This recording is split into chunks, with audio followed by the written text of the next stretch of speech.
حضور نے کیا ارشاد فرمایا؟ الظلم ظلمات یوم القیامہ، کہ ظلم قیامت کے دن اندھیروں کی صورت میں ہوگا۔ ظالم کو قیامت کے دن کوئی روشنی میں نہیں ملے گی۔ ظالم کے لیے قیامت کے دن بھی اندھیرا ہی اندھیرا ہوگا۔ کیوں؟ اس نے دنیا میں رہتے ہوئے ظلم کی شکل اختیار کی، اس نے لوگوں پر مظالم ڈھائے، تو نتیجہ یہ ہوگا کہ قیامت کے دن وہ تاریکی میں ہوگا۔ انسان کو ہمیشہ دین اسلام معاشرے میں امن کا درس دیتا ہے، اور ظلم سے خوشحالی کی زندگی وہ مسخ ہو کر رہ جاتی۔ جس طرح وہ لوگوں کی دنیا میں زندگی مسخ کرتا تھا، قیامت کے دن اس کی زندگی بھی مسخ کر دی جائے گی۔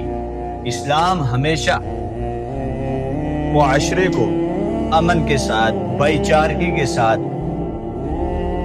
رہنے کی ہمیشہ تلقین کرتا ہے۔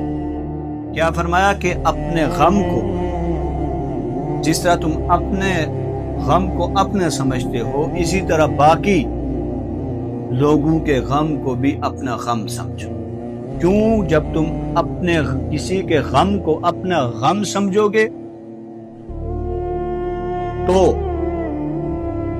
اس کے اندر ایک محبت، آپ کے لیے ایک احساس، آپ کی قدر اور آپ کی منزلت اس کے دل میں پیدا ہوگی۔ یوں اگر ہر انسان دوسرے کے غم کو اپنا غم سمجھے تو یہ پورا معاشرہ ظلم کی تاریکیوں سے نکل کر نور کی روشنی سے یہ منور ہو جائے گا۔ تو کبھی کسی پر ظلم نہ کیجیے۔ اگر جانے انجانے میں آپ سے ظلم کبھی ہوا، آپ کو علم نہیں، تو اپنے رب سے معافی مانگیے۔ جس کے ساتھ ظلم ہوا اس کے ساتھ معافی مانگیے۔ قیامت کے دن انسان بہت ساری نیکیاں لے کر آئے گا اور نیکیوں کے پہاڑ لے کر آئے گا، تو جب وہ جائے گا کہاں؟